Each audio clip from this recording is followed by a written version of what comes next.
الله أكبر الله أكبر الله أكبر. அதே மாதிரி இப்போ இந்த மாமிசங்கள் இருக்குல்ல சார், இந்த குர்பானுடைய கறி இருக்குல்ல சார், இந்த குர்பானி கறி வரும்போது முஸ்லீம்களுக்கு நம்ம இந்த சொந்த 3 இதை பிரியும். முஸ்லீம் இல்லாத சகோதர சமயத்தை சார்ந்தவங்களுக்கு இந்த கறியை பங்கீடு செய்யலாமா? இந்த உலகையாவுடைய கறியை கொடுக்கக்கூடாது.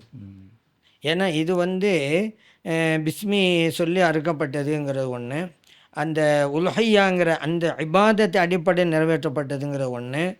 அந்த அன்னைக்கு முஸ்லிம்களுக்கு பிறநாள் அவர்கள் யாரும் பசித்திருக்கக்கூடாது என்பதற்காக அமைக்கப்பட்டது. அதனால் அது முஸ்லிம்களுக்கு போக வேண்டிய ஹக்கு அது. அதே நேரத்தில் ஏன் அப்படி நம்ம சொல்கிறோம்னு சொன்னால், இப்போ ஜக்காத்தும் அப்படி தானே, ஜக்காத்தும் அப்படி தான். எதுவெல்லாம் முஸ்லீமோட ஹக்கோ அது அவங்களுக்கு போயிடணும். மற்ற மதத்தவர்களுக்கு சமயத்தவர்களுக்கு கொடுக்க வேண்டிய தர்மங்கள்னு பலது இருக்குது, அது அவங்களுக்கு கொடுக்கணும்.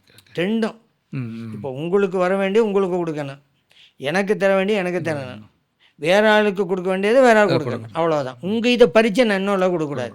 இது முஸ்லீமோட ஹக்குங்கிறதுனால அவங்களுக்கு தான் போய் சேரணும். சரிதானா? அதன் அடிப்படையில் செய்வோம். அல்லாஹு அக்பர் அல்லாஹு அக்பர் அல்லாஹு அக்பர்.